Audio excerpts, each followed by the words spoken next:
Vicky, Raffi Ahmad, walaupun mereka pernah posting di IG ya, menyebut nama saya, itu mereka ini buat Vicky. Vicky itu dulu tuh pernah satu keluarga keroyok saya di panggung di TV. Nggak mukul ibunya, istrinya, adik-adiknya, keroyok saya. Nggak, tangan itu nggak kena badan saya, nggak bisa. Cuman mulutnya gede banget. Saya kaget juga ini, masih mulutnya, saya pikir udah kecil mulutnya. Nah, akhirnya kita main, sekali tiup aja dia tersandung masalah hukum.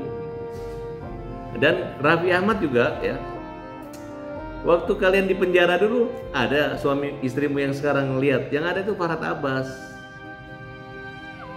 Farhad Abbas itu adalah kawanmu gitu. Kita punya rasa kepedulian dan keprihatinan.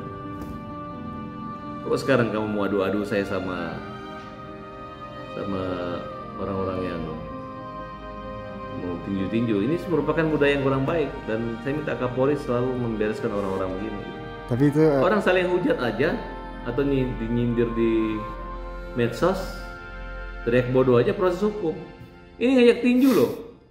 Nah ini proses tinju, coba misalnya besok, ayo ajak tinju presiden, ayo ajak tinju menteri, ini kan itu kan budaya yang nggak bagus. Ingat ya, kalian di Korea salah ngeo aja jadi budaya. Kok di sini begini kan nggak bagus. Pakai kalimat-kalimat nih, pandai, pakintaki wrong. Nah ini kan begini kan, telepon, semangat, pandai. Ini kok begini, aneh. Orang mau damai ini ribut. Ngomongnya aja, Faisal ngomong buka-buka pintu damai.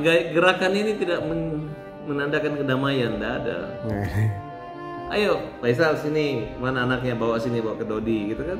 Selesai kok. Ini orang yang paling banyak mendamaikan orang itu saya. Saya ribut sama orang yang ganggu saya, nggak pernah saya ribut sama orang yang punya hati damai gitu. Kadang-kadang teman-teman semua nggak mudah, ketika saya menghargai seorang yang mudah damai, saya bilang ini ada nilai kedamaian di situ. Kita sebagai manusia tidak boleh melukai tidak ada damaian. Harus ada damai di situ. Jadi walaupun musuhnya banyak, ketika ada niat orang damai, orang itu kita hargai. Semangat damai itu kita utama, itu perilaku dan kepribadian saya seperti itu. Bagaimana maaf dibawa anak yang mau datang ke rumahnya, harusnya kan datang atau apa, undang, buka puasa atau apa, ini nggak ada, santai. Saya kan pernah buat lagu itu, nggak perlu lagi saling menghina, teriak-teriak seperti Tarzan, mengungkit-ungkit yang lalu-lalu. Tuhan saja Maha Pengampun. Yuk baikan, yuk salaman, yuk maafkan, yuk damai, yuk. Itu lagu saya. Ini kan sebenarnya durian runtuh ini ketika mereka memegang gala, sehingga banyak yang membantu, banyak menyumbang. Harusnya kan begini, galang harus diserahkan ke Dodi, seimbang gitu. Memang hak mertua laki-laki itu lebih besar, tapi bukan dalam arti dalam hak asuh dan asli mengasihi, tapi hak menafkahi itu memang tanggung jawab daripada Pak Faisal. Tapi hak kasih sayang itu ada pada Mayang, adik kandung daripada. Jadi ketika bergulir isu, kemudian mereka secara masif terstruktur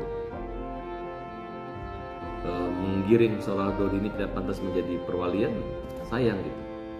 Coba dibandingkan cara merawat aja anak ini, seolah-olah jadi anak sultan, kasih rumah segala macam, mobil segala macam. Apakah ini pembelajaran yang baik? Dulu waktu Dodi istrinya meninggal, lahir Mayang, 12 tahun Dodi nggak bekerja, nggak kawin, untuk merawat Mayang. Hasilnya Mayang saat ini nggak ada yang mau nyumbang, nggak ada minta sumbangan, nggak ada rumah. Mereka tetap bisa menjadi orang yang mandiri gitu. Kenapa baru anak Vanessa tiba-tiba menjadi hak publik gitu? Kita lihat aja si Puji dikasih mobil buat apa? Katanya orang kaya, kenapa terima mobil? Yang gendong pakai baju partai warna hijau, ya kan? Berarti kan ada eksploitasi anak di situ.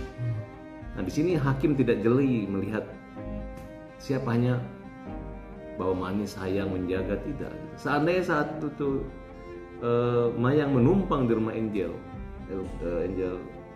Vanessa Angel, Mayang yang rawat gitu. Hanya kebetulan dulu mereka numpang di rumah kontrakan.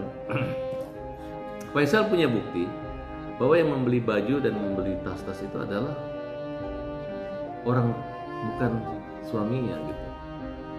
Karena Dodi mengatakan bahwa ada rasa curhat daripada almarhum yang ingin bercerai karena menyangkut penghasilan. Berarti kan mantunya itu bukan orang-orang kaya banget. Walaupun Dodi tidak bisa membantu, tapi ada orang-orang yang membantu membelikan tas yang bisa dibuktikan dengan bukti transfer, bukti segalanya gitu. Jadi kalaupun Dodi dan Maya mau ngambil tas itu, mau ngambil baju itu, memang bukan pemberian daripada Faisal maupun almarhum Bibi. Nah itu yang membuat seolah-olah kalau Faisal bisa membuktikan pernah membantu keluarga ini yang dulunya mungkin penjahit, punya toko, yang biasa-biasa saja, kita udah teliti, bukan orang-orang kaya-kaya banget. Dan Dodi bisa membuktikan ada orang-orang spesial yang bisa mengeluarkan uang banyak buat menopang kehidupan daripada anak. Nah, saya nggak tahu motivasi apa sehingga berjuang gitu. Kan tidak harus biologis, tapi ada rasa sayang. Mungkin cinta yang pernah dibangun oleh Vanessa itu masih timbul dari orang-orang yang pernah dekat dengan dia, yang menganggap juga Pak Dodi ini adalah mertua atau orang tua dari orang-orang yang cintai Vanessa. Konten juga tiba-tiba ribut, siapa yang jagain anak, ya kan? Ya udah kalian cari uang aja banyak-banyak, Budi jadi kaya, Faisal jadi kaya, yang jaga Mayang dengan Dodi nggak apa-apa, Dodi nggak usah kerja. Vanessa, karena memang bakat keluarga artisnya ada dari Vanessa. Kalau yang lain-lainnya kita anggap mereka adalah kayak menumpang atau sedang kena durian runtuh beruntung. Ya mudah-mudahan saya memberi sarannya gini. Ini kan mereka kan besanan gitu, jangan dibiarin dong Dodi dibully gitu. Tolong coba dirangkul dengan baik. Kalau sama Dodi saya bilang kamu sabar saja. Ini nggak panjang, usia kepalsuan dan drama itu tidak panjang, biarkan saja. Karena Dodi ini berada di posisi dia tuh digugat untuk diperebutkan cucunya gitu. Dan bukan dia kalah, justru sebenarnya saya mau menang kan? Karena merawat cucu itu tidak gampang. Mungkin mereka itu dihukum untuk merawat cucu gitu.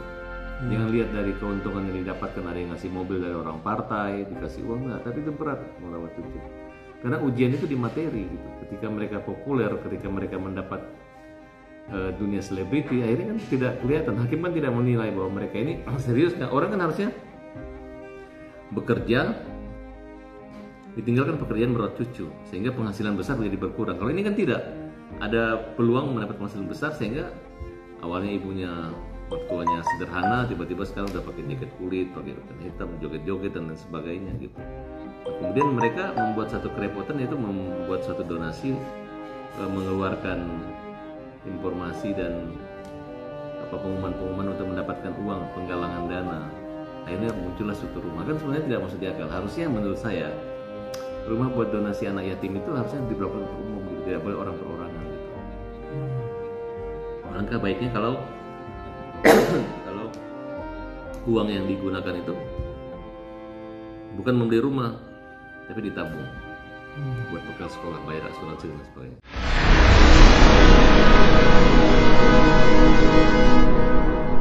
Jadi jangan lupa untuk subscribe Cumi Cumi. Ditekan ya tombol lonceng merahnya.